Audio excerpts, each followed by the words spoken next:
నమస్తే అండి. నమస్తే. ఇప్పటి వరకు ఆడవాళ్ళు మా ఇష్టం, బట్టలు మా ఇష్టం, నడక మా ఇష్టం, మా ఇష్టం, మా ఇష్టం. దీనికి సంబంధించి భిన్నాభిప్రాయాలు వ్యక్తమవుతుంటాయి. కొంతమంది మహిళలు కూడా దీన్ని వ్యతిరేకించే వాళ్ళు ఉంటారు. ఇదొక ఫెమినిజం కింద చూసేవాళ్ళు ఉన్నారు. అయితే సింగర్ సునీత గారు రీసెంట్‌గా ఒక ఇంటర్వ్యూలో మాట్లాడినప్పుడు ఈ టాపిక్కే వచ్చింది. ఇప్పుడు మా బట్టలు మా ఇష్టం, మా స్వాతంత్రం అని చెబుతూ ఉన్నారు కదా! మీరేమంటారు అని. సో, దానికి కాస్త సర్ప్రైజింగ్ కామెంట్స్ చేశారు సునీత గారు. నీ బట్టలు నీ ఇష్టమైనప్పుడు వాడి కళ్ళు వాడిష్టం అన్నట్టుగా ప్రవర్తిస్తూ ఉంటారు. ఎక్కడ మనం సేఫ్‌లో ఉండగలుగుతున్నాము, సేఫ్‌గా ఉంటాము అని భావిస్తామో, దానికి తగ్గ వస్త్రధారణ ఉంటే మంచిది అని నా అభిప్రాయం అన్నారు తను. ఇది కాస్త ఆ పక్కకి తీసుకున్న దారే. మీరేమంటారు? ఇక్కడ కలగాపులగంగా ఉన్నాయండి ఈ స్టేట్మెంట్‌లో. హ్మ్. ఓ పక్కన ఆడవాళ్ళ బట్టలకు సంబంధించి ఏదైతే ఆవిడ చెప్పారో దాన్ని నేను ఏకీభవించను. హ్మ్. ఏంటి అంటే ఎందుకు ఏకీభవించనంటే, నీ బట్టలు నీ ఇష్టం. ఓకే. అది నీ హక్కు. నీ స్వేచ్ఛకు సంబంధించిన విషయం. కానీ వాడి కళ్ళు వాడిష్టము అంటే అది ఒప్పుకోను నేను. వాడి కళ్ళు వాడిష్టం వరకే ఆగితే అది ఓకే. కనీసంలో కనీసం. హ్మ్. మనకి చట్టం ఏం చెప్తుంది? 30 సెకన్లు తేరిపారి చూడొద్దు అని చెప్తుంది. చూడకూడదు అని చెప్పి. చూడొద్దు అని చెప్తుంది.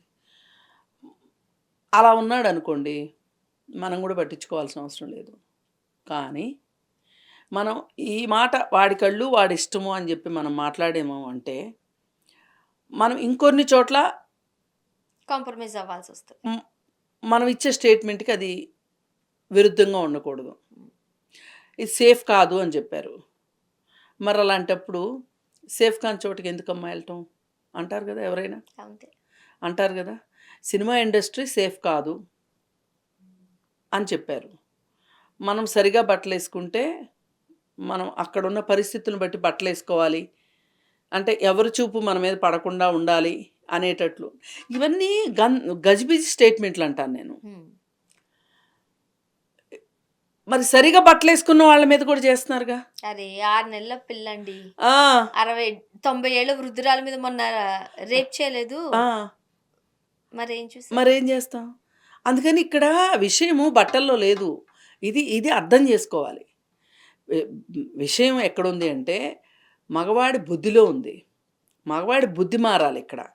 ఆ బుద్ధి మారకపోతే మీటూలు వస్తయి, కాస్టింగ్ కౌచ్‌లు కాస్టింగ్ వస్తయి. కౌచ్‌లొస్తాయి. అలాగే ఒక నిర్ణయం తీసుకునే హక్కు ఉన్నవాడికి అన్ని హక్కులు ఉన్నయి అనుకుంటాడు. ఇప్పుడు ఒకతను ఉద్యోగం ఇచ్చే పొజిషన్‌లో ఉంటాడండి. ఒక ఆఫీస్‌లో ఆహ్, అతని చేతిలో ఆ హక్కుంది అనుకుందాం. ఉంది అనుకున్నప్పుడు అతను ఈ ఆఫీసు సజావుగా నడవాలి. నా నా ఉద్యోగం నా నా ఉద్యోగ ధర్మం ప్రకారం నేను సరిగ్గా ఉండాలి అనుకున్నాడనుకోండి. అతను మెరిట్ ప్రకారం తీసుకుంటాడు. అలా కాకుండా ఆఫీస్ వర్క్ ఎలా పోయినా పర్వాలేదు. నా సెల్ఫ్ సాటిస్ఫాక్షన్ నాకిక్కడ ఇంపార్టెంటు. నేను కోరుకునేదేదో నాకు దక్కాలి అంటే, నేను కొంచెం పక్కకెళ్ళి నేను సెలెక్ట్ చేస్తేనే అవుతది. అంటే ఆఫీస్ వర్క్ ఎటుపోయినా పర్వాలేదు. అంటే నేను ఒక నిర్ణయం తీసుకునే పొజిషన్‌లో ఉన్నాను గాబట్టి, నాకు ఉపయోగపడేటట్లు నిర్ణయం తీసుకుంటాను అనుకోవడం, అది వాడి వాడి బుద్దే గదా అక్కడ. అవును. ఆ! వాడి బుద్ధి ప్రకారం ఇప్పుడు ఇద్దరమ్మాయిలు ఒక ఉద్యోగం కోసం వచ్చారండి. నువ్వు అబ్బాయి బాగా ఇంటర్వ్యూ చేశాడు. మెరిట్ ఉంది. అమ్మాయి ఓ పక్కన ఇంకో అమ్మాయి చాలా అందంగా ఉంది. అంత మెరిట్ లేదు. ఈ అమ్మాయికి నువ్వు ఉద్యోగం ఎందుకిచ్చావు జెప్పు? అందంగా ఉందనే గదా ఇచ్చావు. అందంగా ఉండటం అమ్మాయి తప్పు కాదు. అందంగా ఉంది గాబట్టి ఇవ్వడం నీ తప్పు. హ్మ్. అంటే నీ ఉద్దేశ్యం అక్కడ తెలిసిపోతుంది ఏంటి అని. తెలిసిపోతుంది. తెలిసిపోతుంది. అలాగే ఆ అమ్మాయి బట్టలు సరిగ్గా ఏసుకురాలేదనుకోండి. ఆ అమ్మాయికి ఉద్యోగం ఇచ్చావనుకోండి. అది నీ తప్పు. ఆ అమ్మాయి ఏసుకొచ్చినా సరే, ఆ అమ్మాయిని సెలెక్ట్ చేయకపోవటం నువ్వు డ్యూటీ కరెక్ట్‌గా చేసినట్టు లెక్క. నువ్వు నీ డ్యూటీ కరెక్ట్‌గా చేస్తావా? నీ కళ్ళు చెప్పినట్టు చేస్తావా? నీ బుర్ర చెప్పినట్టు చేస్తావా? ఈ ఈ అందుకనేంటంటే ఇక్కడ అర్థం కావాల్సిందేంటంటే, ఇది ఆడవాళ్ళ మీద తోసే వ్యవహారం కాదు. బట్టల మీదకు తోసే వ్యవహారం కాదు. హ్మ్. మగవాళ్ళ మనస్తత్వాల్లో రావాల్సిన మార్పిది. మార్పు. నే నేను ఒక పొజిషన్‌లో ఉన్నాను గాబట్టి, నా పొజిషన్‌ని ఉపయోగించుకుని ఆ అమ్మాయిని లొంగదీసుకుంటాను. ఆ అమ్మాయికి సరిగ్గా అవకాశం ఇవ్వననే పేరుతోనో, ఇస్తాననే పేరుతోనో. ఇవ్వను అంటే భయపడి లొంగిపోయేవాళ్ళు ఉంటారు. ఇస్తానంటే ఇష్టపడి వచ్చేవాళ్ళు ఉంటారు. ఈ ఈ ఈ 2 చేయడానికి లేదు నువ్వు. నువ్వు చేయాల్సిన పనేంటి? నువ్వు ఒక సినిమా డైరెక్టర్‌వి. ఒక హీరోయిన్‌ని తీసుకునే చాయిస్ నీకిచ్చారు. నువ్వు చూడాల్సిందేంటి? కథకు తగ్గ క్యారెక్టర్‌కి క్యారెక్టర్ ఆ అమ్మాయి చేస్తదా? చేయగలదా లేదా? చెయ్యదా? అంతేగాని ఆ అమ్మాయి నీతో వచ్చి ఉంటదా? ఉండదా? అనేది ముందే మాట్లాడేసుకుని, ఆ అమ్మాయిని సెలెక్ట్ చేసావు అంటే, నీ బుద్ధిలో లోపం ఉన్నట్లే గదా! ఇక్కడ బట్టలెక్కడి నుంచొస్తున్నాయి మధ్యలోకి? నాకర్థం గాదు. ఎందుకు బట్టల గురించి మాట్లాడతారు ప్రతి వాళ్ళు? అసలు బట్టలు మా మా ఇష్టమైన బట్టలు మేమేసుకుంటామంటేనే అదే స్వేచ్ఛ, అదే ఫెమినిజం అన్నట్టు మాట్లాడుతున్నారు.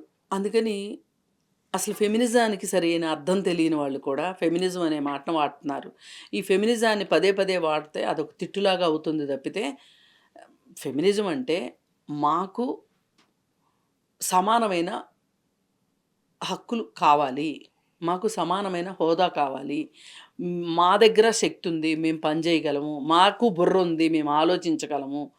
మమ్మల్ని అశక్తులుగా అనుకుని మీరు మమ్మల్ని పక్కన పెట్టాల్సిన అవసరం లేదు. మమ్మల్ని కేవలం ఇంటి పనికో, వంట పనికో, పిల్లలుగనే యంత్రాలుగానో మీరు చూడాల్సిన అవసరం లేదు. మేము అవి చేస్తాము. వేరే పనులు డైరెక్ట్‌గా ఉద్యోగాలు చేయగలుగుతాము. మమ్మల్ని చదువుకోనివ్వాలి. మమ్మల్ని ఉద్యోగాలు చేయనివ్వాలి. అనేది ఆ సమాన హోదాకి సంబంధించింది మాట. అదొక భావజాలం ఫెమినిజం అనేది. కేవలం బట్టల దగ్గరే ఆపేసి మాట్లాడటం అనేది చాలా దురదృష్టకరము. అంటే మనం ఇంకొక చిన్న వెర్షన్ మనం చూసినట్లయితే ఫర్ ఎగ్జాంపుల్ పబ్‌కెళ్తున్నారనుకుందామండి. అక్కడికెవ్వరు చీరలు కట్టుకొని రారు. తెలిసిన విషయమే. అవును. అందరూ సగం సగం బట్టలేసుకునే వస్తారు. ఆ టైంలో ఒకలాంటి ఇబ్బందిని ఎవరు వ్యక్తపరచరు. బట్ కొన్ని సందర్భాలలో మనం రోడ్డు మీద నడుచుకుంటూ ఎళ్తాం. జనాలు వెళ్ళి వచ్చే రోడ్‌లో చాలా చిన్న చిన్న బట్టలేసుకొని వెళ్తూ ఉంటారు. ఆ టైంలో మనకనిపిస్తది చూసినప్పుడు అంటే అది రైట్ ప్లేస్ కాదేమో! అలా అని చెప్పి చూసేవాళ్ళా చూస్తున్నారని కాదు. ఇప్పుడు ఒక ఆఫీస్‌లో వర్క్ చేయడానికెళ్లారు మీరు. కాస్త క్లీవేజ్ కనిపించేలాగానో, లేతే థైస్ వరకు నువ్వు బట్టలేసుకొని ఎళ్ళావనుకో, కాస్త డిస్ట్రాక్ట్ అయితారు. ఇలా ఇలా ఉన్నప్పుడు మేబీ ప్లేస్‌కి తగ్గట్టు, సమయం తగ్గట్టు, సందర్భానికి తగ్గట్టు కూడా బట్టలేసుకోవడం మంచిదేమో అలా అలా చెప్పడం కూడా అలా కరెక్ట్ కాదండి. మీరొకటి చెప్పండి. ఆఫీసులకి ఇష్టారీతిన బట్టలేసుకొని ఎళ్ళే వాళ్ళని మీరెవరినైనా చూసారా? హ్మ్. అంటే మరీ అంత కాదు. రోడ్ల మీదయితే చూసాను నేను. రోడ్ల మీద సంగతి వదిలేయండి. రోడ్ల మీద ఆ బట్టలేసుకున్న వాళ్ళు ఎందుకెళ్తారో వాళ్ళ పర్పస్ ఏంటో వాళ్ళకే తెలుసు. ఒక హాస్పిటల్‌కి డాక్టర్స్ మీరు చెప్పేటి బట్టలేసుకొని ఎళ్తారా? హ్మ్. నో. వెళ్ళరు. స్కూల్ టీచర్‌లెళ్తారా? ఆఫీసులో వర్క్ చేసేవాళ్ళెళ్తారా? ఎక్కడ ఇవన్నీ జరుగుతాయి? ఎక్కడైతే ఈ అందాల ఆరబోతలతోటి పనులు నడుస్తాయో అక్కడ జరుగుతాయి. అలాంటి ప్లేసులేంటి? పబ్బులో, క్లబ్బులో, లేపోతే సినిమా ఆఫీస్‌లో, సినిమా షూటింగ్‌లో అట్లాంటి దగ్గర లేదు అనుకుంటే ఈ మోడలింగ్ ఆఫీసులకో అట్లాంటప్పుడు వాళ్ళేసుకుంటారు ఆ బట్టలు. వాళ్ళు వాళ్ళు చెయ్యాలనుకున్న పని కోసం మేము ఏ బట్టలైనా యేసుకుంటానికి మేము సిద్ధమే అనే ఒక ఉద్దేశం కోసం వాళ్ళేసుకుంటారు. దాన్ని జనరలైజ్ చెయ్యొద్దు నేను జెప్పేదది. ఓకే. ఇప్పుడు ఆఫీస్‌కి ఎవరైనా సరే అభ్యంతరకరమైన బట్టలేసుకొని వస్తారా? రారు. అక్కడ కోడ్ ఉంటది కదండీ! డ్రెస్ కోడ్ డ్రెస్ ఉంటది. కోడ్ ఉంటది. అదే నేనంటున్నా. దా ఆహ్, ఆహ్, ఆహ్, అనవసరంగా మాట్లాడి బట్టల దగ్గరే ఆపేయటం కరెక్ట్ కాదు.